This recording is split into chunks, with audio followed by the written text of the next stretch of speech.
Hello and welcome everybody to today's podcast, Getting a Slice of the 5G Action. How network slicing is driving a revolutionary business model. It's really this ability to support diverse services with specific performance or control requirements on a common network infrastructure is a very powerful idea with compelling commercial opportunities. And this is why network slicing is one of the defining features of 5G. It is, however, a complex technology, as everybody knows, and it actually cuts across multiple network domains. So to succeed commercially, clearly operators have a challenge on their hands. My name is Gabriel Brown. I'm Principal Analyst with Heavy Reading, where I lead our mobile network and 5G coverage. And I'm joined today by Amdocs VP and Open Network CTO, Angela Logothetis. She's here to talk about why service providers are interested in network slicing, how a phased approach may help, and towards the end, we'll look at what are likely to be some of the lead use cases. Welcome, Angela. Great to have you with us. Hello, Gabriel, and really good to be here. Fantastic. So clearly there's a lot of interest in 5G network slicing. In the round, how do you think this will change the way service providers deliver services? Really good question, and I think it's the question on the top of every one of our service providers' customers' minds. And the way we think about it is a little bit like 4G and LTE networks really opened up the way for the whole app economy to develop. We expect 5G networks are going to enable a whole new range of innovative services for both consumers and enterprises, some of which we're only beginning to imagine. Things like mobile cloud, massive online gaming, augmented reality services on your mobile or on your smart glasses, smart cities, smart homes. There's some of the many consumer services that we start to see on the horizon that 5G is going to enable. And then on the enterprise front, automated manufacturing, drone deliveries, autonomous vehicles, automated mining and automated agriculture. All of these new applications and services are going to be enabled by 5G. But if you think about all of those things that we just talked about, they all have very specific and very differing requirements. They need to work in different geographies. Some of them need to be mobile and some of them need to be much more fixed. They need different speeds, different bandwidths, different latency or responsiveness timeframes. They have different levels of privacy and security. The numbers of devices will vary from a few to millions or billions of devices. Those devices will have different levels of battery life and different levels of processing power. They will give out different levels of activity or traffic, and some of that traffic is absolutely mission critical and some of it is far less critical. So all of these things, the service provider needs to be able to figure out to deal with them. And network slicing is one of the mechanisms that they will use. And why is it so important? Well, you don't want to build many different networks for all of these things. It's just not going to be technically or economically feasible. So what they want to do is to build a single ubiquitous network and then use smart software, smart slicing software, smart NFV software, smart SDN software to be able to make that one network actually look like dedicated networks that meet the vastly different requirements of these services. Yeah, okay, that certainly makes sense. I guess maybe get a feel from you in terms of how well developed do you think the commercial proposition for network slicing is right now? Just to give a little context, we're running an operator survey. We've just closed the data. It's going to be published for MWC. I'd say it shows there's a lot of enthusiasm for network slicing among service providers, but also a little caution. Just to give you a kind of example here, 20% said it's a very attractive and they believe there's a strong business case for network slicing. A much larger 48% in the survey, so 140 odd operators said, yeah, it's attractive. We think there's a good business case, but we're not yet certain. How would you kind of gauge the commercial proposition as it is right now? I think that's really interesting research, and I look forward to seeing it when it's published at MWC. And actually, it aligns fairly well with what we're hearing from our service provider customers. And if I think about it, many of them are starting to deploy the 5G RAN And the early adopters are in the process of looking at the 5G core, and it's really when the 5G core comes into play that the first network slicing use cases will become possible. And then to get the more sophisticated 5G slicing use cases, you're going to then need the next generation of the 5G RAN. But really what we're seeing our customers is about half of them are starting to trial network slicing this year, and another third of them are planning to start trials within the next 12 months or so. So that pretty much aligns well with your statistics. And our customers are looking at it from three perspectives. So the first perspective, and I think this is the overriding concern in the back of their minds, is they are committed to deploying 5G, but they know that it's billions of dollars of investment between the spectrum and the network to deploy it. And so they're looking at, well, how are we going to get a return on that investment? And the return really comes about what new services are they going to be able to launch out to market, and how are they going to be able to differentiate and compete on those services. And the sort of discussions that we had, they don't want everything to be over the top, right? The way that sort of 4G's gone. So they have to be able to launch a service where they can differentiate versus other networks, and where they can, if not guarantee, then at least be able to consistently deliver certain attributes or features or quality of service, if you like. So they're very busy looking at what are the services that they're going to launch over their network. The second thing that they're looking at is what's going to be the most efficient way of operating the network.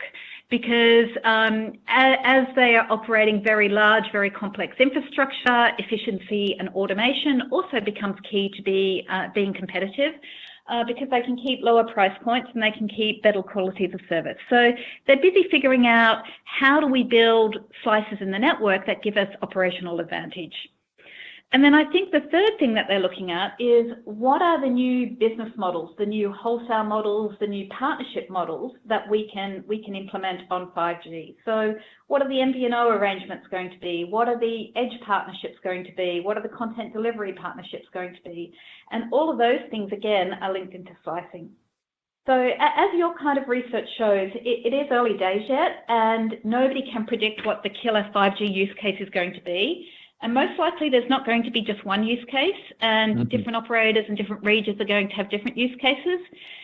But I think it's probably even more likely that the killer use cases are ones that we can't even predict yet. And so I think the key thing with slicing is it gives them the agility and the flexibility and the ability to adapt to the sorts of applications that are going to be launched and that people are going to want. And that's really the key thing that they're trying to build in. So as they build the network and they put the NFV and the SDN in place, the service providers are also thinking about, well, what's the life cycle and what's the software that lets us deliver these new services? Yeah, a complete change in kind of operating model there, perhaps, certainly for some. Absolutely, yeah.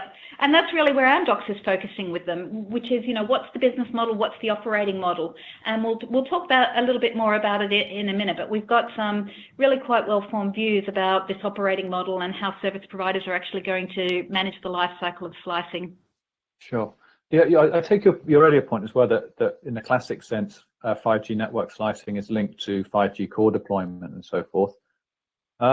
There is a view, I guess, in the market, pretty widely held, I think, that 4G can already support network slicing. Now, I guess this depends a bit on your definition of what you really mean by a network slice, but what are your thoughts on that?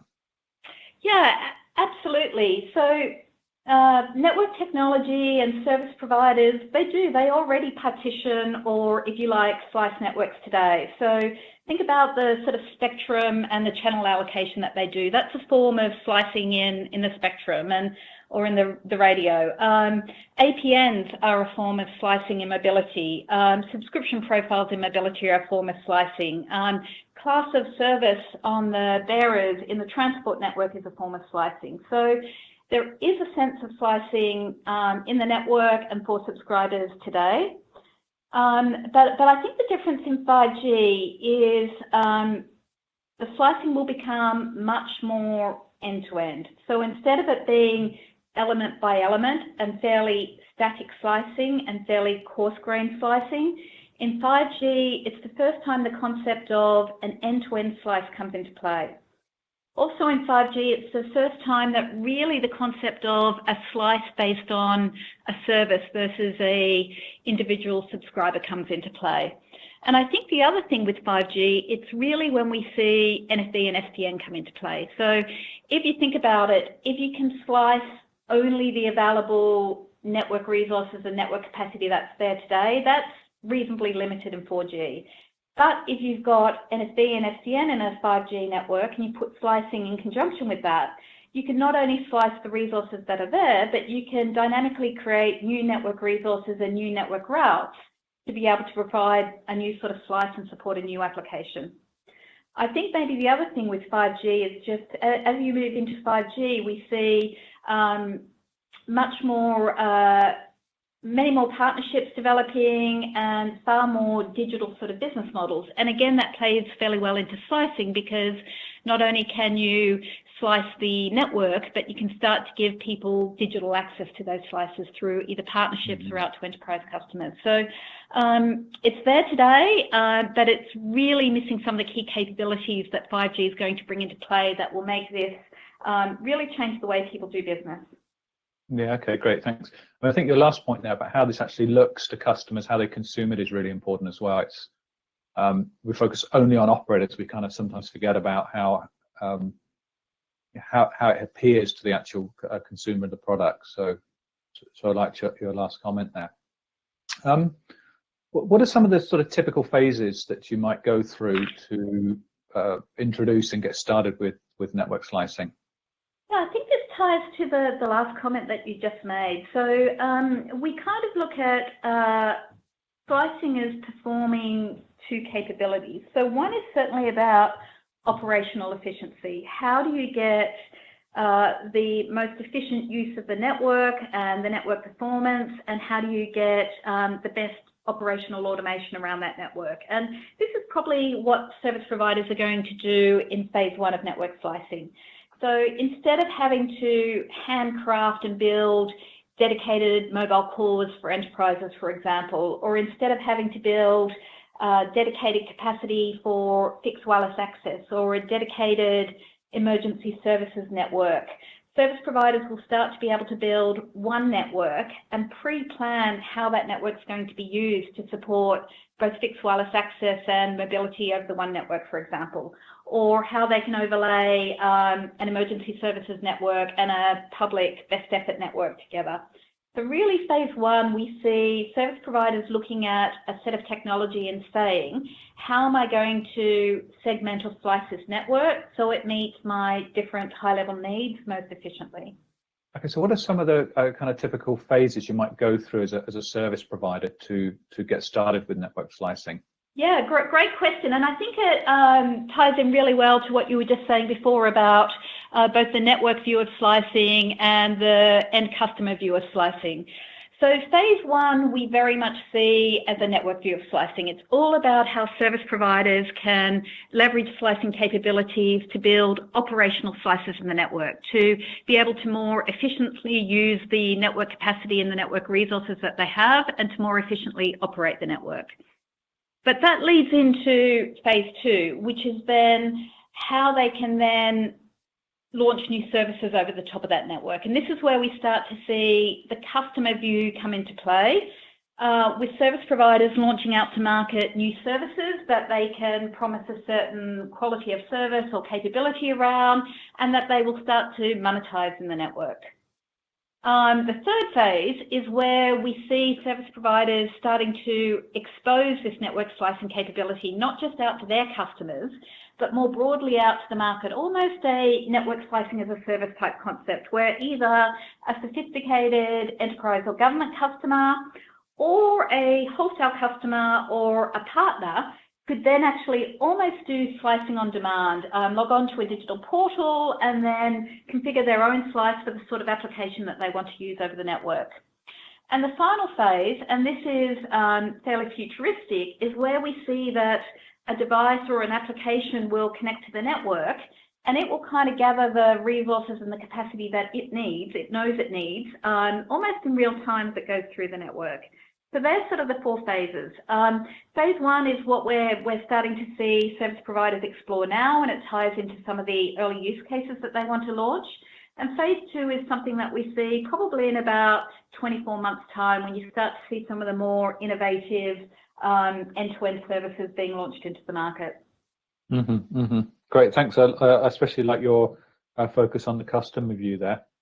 So what are the capabilities a service provider needs internally to roll this out? Yeah, so I think it's really important that the service providers don't just think about network slicing as a new technical capability of the network. It really is enabling a new way of operating the network, but also a new way of delivering service to customers and a new business model, a new way of competing in the marketplace. And if you think about it that way, it really becomes a holistic life cycle. How do you define the new sorts of services or applications that you want to provide over the network? What are the features and attributes of those? And so what are the resources or capability or slices that you're going to need to be able to deliver them? And then actually defining that slicing, and then actually instantiating or building the slice inside the network, and then connecting services that you've launched out to market onto that slice, and then in real time monitoring the slice and adjusting it so that you continue to deliver those services at the level of service that the customer expects. And then finally, but kind of most importantly, is the ability to then monetize that slice, because there needs to be a return on the investment that's being made into this network. And that whole life cycle needs to be managed, but it can't just be a very long waterfall life cycle. It needs to be a really quick, flexible, agile life cycle, because nobody knows which are going to be the services that people want to launch on the network, and nobody knows which are going to be the ones that take off. And really getting this life cycle very well defined, very well integrated, all the way from the customer through to the network, and the ability to respond to the market in almost real time, in hours and days, not weeks and months, becomes key to them. So as they build 5G networks and as they build in network slicing capability, they really need to be building the automation around this network life cycle at the same time. Okay, good stuff. And then just, I guess, to close out the podcast here, we hear a wide range of network slice use cases been discussed in the industry over quite a period now. What are some of the things you think will prove to be, as it were, the lead use cases, I guess, running through phases 1 and 2 of your cycle there? Yeah, so I think I stopped counting at about 80 or 100 network slicing use cases that have been defined. But I think there are a couple of very clear things that service providers want to be able to do. One is very network-centric. So it is, how do I deliver a low latency requirement over my network? How do I deliver a very high security requirement over my network? How do I deliver the ability of my network to support millions of sensor points at the end of the network? So there are these very clear technical network requirements where the service providers are saying, I need to understand how I build a slice that supports this technical capability. And we think there are probably 10 to 20 of those sorts of slices that a network provider wants to build as a network capability. And then you've got the more customer-centric sort of slicing requirements. And there are some fairly clear early ones, and you see these in service providers who are launching 5G today. So fixed wireless access. So how do I run a network, one network that can support my mobile customers, but support also fixed wireless access capability without one interfering with the capacity or the capability or the responsiveness of the other. So that's the first requirement. We also see it around machine-to-machine, things like connected cars, where up until now, service providers have built dedicated mobile cores to support that. You can start to build a slice over a common core to be able to support it. A really popular use case is around speed tiers for mobile broadband. So 5G promises far faster speeds. but it also promises more uniform speeds. But you're seeing some of the early service providers say, well, I can monetize that. I can offer you 100 megabits a second, and I can offer somebody else 25 megabits a second. Mm-hmm. More recently, you'll have seen streaming video really ramping up, and also online gaming. So there's some of the early use cases that we're seeing really driving how service providers are building and slicing their 5G networks to be able to compete on services. On the enterprise side, you're seeing things like private networks, which today, yes, they get done in 4G, but again, they're very handcrafted and dedicated. But we're seeing service providers really exploring a massive ramp up in the number of private networks that happen. Things like new network sharing models, new MVNO arrangements, early industrial automation and automated agriculture and automated mining. There's some of the things, and if you look at service providers, they're kind of picking what they focus on. So you're seeing some Canadian service providers say, let's focus on health, and they want to build slices across the network which need high degrees of privacy and security and data centricity around them. Whereas you'll see other service providers saying, let's focus on automated mining. And so you need certain geographic and coverage and latency type capabilities to support that. And we're really seeing people either using slicing as a way to compete around the first launches of 5G, whose network is fastest, not just fastest, but fastest for a certain application. So who's fastest for Netflix, who's fastest for Stadia, or whose network is really capable of supporting these industry-specific use cases like mining or health or agriculture. Yeah, lots of examples there, and I guess that really underlines the earlier point you made about automation of operating processes and how this all kind of works under the hood. It's very different to running a network that supports voice, text, and data, right? Yeah, and really exciting. With that, we're going to bring it to a close. Thank you, Angela, and I look forward to tracking Amdocs' progress in this area. Yeah, really great to talk to you, Gabrielle, and we'll certainly be talking much more about this because it's a topic of strong interest to not only service providers, but all the customers of service providers. And I look forward to seeing the heavy reading research at MWC.